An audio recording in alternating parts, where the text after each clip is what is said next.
Before I joined Sun Life, I'm a breadwinner of the family. I also tried different part-time jobs, mga IT jobs, nag-apply ako before, and I also built food cart franchise to really help kasi kulang talaga rin yung sweldo ko that time. I'm the eldest among 4 children. So my father is a tricycle operator and then my mother is a housewife. So kulang talaga yung, in terms of finances namin, kulang talaga yung provide sa amin ng parents namin. Pati yung house namin before na sangla siya, pang college ko rin kasi sobrang dami rin namang needs pag college.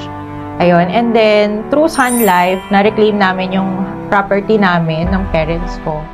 Hello everyone! So welcome to our second episode ng Raven's Talk. And for today, we have a very special guest. So excited na ako na makilala ninyo ang isa sa pinakamasipag, bukod sa masipag maganda pa, no? Na unit manager ng Raven's Tower, Sun Life. So let's all welcome SJ Tan. Hi, SJ. Hi, BM Cathy. Hello, everyone. So, I'm Sarah Jane Tan from Cavite. I'm a graduate of BS Electronics Engineering, and I'm happily married for 4 years. I've been a software engineer for 10 years, and now a unit manager and financial advisor under Sun Life for 7 years. Napaka-colorful Yes. ng iyong sinabi. So, siguro, syempre, I'm sure curious na yung mga nakikinig sa atin. So, ano ba yung buhay mo dati, before kang mag-Sun Life? Before I joined Sun Life, I'm a breadwinner of the family. So, I'm helping my parents to provide for my siblings. I'm the eldest among 4 children. So, my father is a tricycle operator and then my mother is a housewife. So, kulang talaga yung, in terms of finances namin, kulang talaga yung provide sa amin ng parents namin. So, I strive. During my college years, I applied for a lot of scholarships para talaga masustain yung pag-aaral ko during my college years.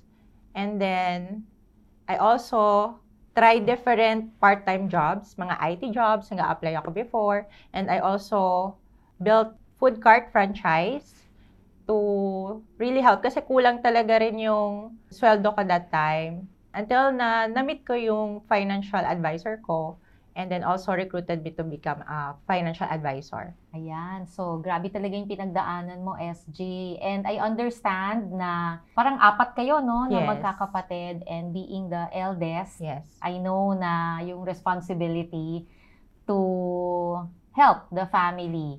So, ano yung pinaka-turning point mo nun na parang nag-trigger sa'yo na although meron kang mga part-time, di ba? Na mag-decide to be with Sun Life? That time kasi shifting yung schedule ko sa work. Tapos, minsan talagang nag-overtime ako like 24 hours kasi support yung team ko before. So sobrang pagod, puyat, and then syempre pati health mo maapektuhan. Ayun, and then nung narinig ko yung about sa Sun Life financial advisor na part-time job, and then trinay ko lang siya, and then after I tried it, kaya ko palang mag-earn more than dun sa kinikita ko sa mga part-time jobs ko before na sobrang liit lang din kasi ng per hour ko doon. So ngayon, di ba, you're now with Sun Life, and na-mention mo kanina about the financial need. Yes. So, ngayon ba na-sustain na ni Sun Life? How has Sun Life helped you sa finances nyo with the family also? Yun. Parang nabanggit ko na kulang talaga yung sa finances namin before as a family. So, pati yung house namin before na sangla siya, pang college ko rin kasi sobrang dami rin namang needs pag college. Ayun. And then, through Sun Life, na-reclaim namin yung property namin ng parents ko. And nakapag-build na rin kami ng house and lot ng husband ko. Nakabili na rin kami ng another property sa General Trias. Wow. And now, we also have our own car na rin through Sun Life. Ayan. So, ang laking pagbabago, no? Yes. Yung nangyari, no? From your life before to now. So, paano nakatulong sa'yo yung Raven's Tower, yung team natin, sa journey mo na yan? Syempre before nung nag-join ako, parang hindi ko pa siya alam paano gawin. Super nangangapa pa ako. And with Sun Life kasi merong teamwork, merong mentoring. So talagang tinuruan ako, ginaid ako through also UBM, di ba?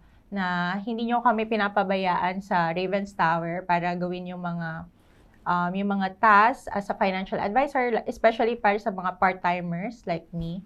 And also sa excellence, so we achieve more than dun sa kailangan nating gawin. Talagang we provide the best service for our clients. Nakikita ko paano tayo nakakatulong sa mga clients and paano sila nakaka-claim sa kanilang needs for critical illness or accidents. And then also, we can work anywhere, anytime. So, hindi siya kailangang i-monitor ng ating mga bosses. So, kahit nasa bahay lang ako, I can work both my software engineer job and my Sun Life job. So, SG, isa ka sa advisors and managers na sa team natin ang talagang pinaka-masipag. Ang dami mong ginagawa. You are an advisor pa rin. You're servicing your clients. Nagmamanage ka pa rin ng team mo. At the same time, software engineer ka pa rin naman. You still maintain your corporate job. Tapos, nakikita ko din, no? You still pursue your passion. You play tennis and all. Yes, every year. So, paano mo siya ginagawa? Actually, ang dami ko ang ginagawa. Hindi ko na rin alam paano siya i-manage. But what I do, I use calendar blocking. So, sa Google Calendar ko, naka-plot na kung kailan ako magte-tennis. Example, Monday, Wednesday, Friday. And then after that, I do my work sa engineer field. And then after that, I also do my Sun Life work naman. So, meron siyang priority management na tinatawag. So, every Sunday, I also plot na ano yung mga dapat kong gawin from Monday to Sunday. Para naka-schedule na the whole week ko. So, wala ka talagang nami-miss out. Yes. All areas of your life. Yes, Ayan, tama ka diba? dyan, BM. So, which is yun naman talagang gusto natin sa team, di ba? Hindi tayo work lang. We want na complete yung growth natin in all aspects of our life. And alam ko, SJ, ikaw ang pinaka-perfect example niyan sa team natin. Para sa mga nakikinig sa atin ngayon at nakaka-relate sa story mo, SJ, who's also undergoing the same financial struggle, breadwinner ng family, and parang yung feeling na hanggang dito na lang ba? Ano kaya yung pwede mong mabigay sa kanilang tips para naman matulungan natin sila? Siguro ang mabibigay kong tip is number 1 is to dream big. Kasi syempre libre lang naman mangarap. So there's always something bigger na naka-plot for us. We'll just have to search for it or syempre wait for it. And then number 2 is always trust God's plan. Kasi si Lord, sobrang ganda ng plans niya for us. Maybe yung timing lang, it's not yet within our timeline, pero soon or later, we'll just have to trust Him and He'll just provide the best for us. And then number 3 is when the opportunity knocks, open the door. Kasi minsan, andyan na pala yung opportunity, hindi lang natin siya pinagbubuksan and hindi lang natin tinatry. And syempre, i-make sure natin na super legit yung opportunity na yon and try it. Wala namang mawawala rin. So, thank you so much, SJ. Napaka-inspiring ng story mo at ang dami nating natutunan sa struggles and sa triumphs mo. And I'm sure malayo pa yung mararating mo sa team natin and you'll be inspiring a lot more. Kung nagustuhan ninyo ang kwento ni SJ, and gusto nyo pang makarinig ng mga inspiring stories from our successful financial advisors in Ravens Tower, just like, subscribe, and comment down below sa comment section kung saan kayo nakarelate sa kwento ni SJ. So, thank you so much, SJ. Thank you, We'll see you next episode. Thank you, everyone. Bye! Bye!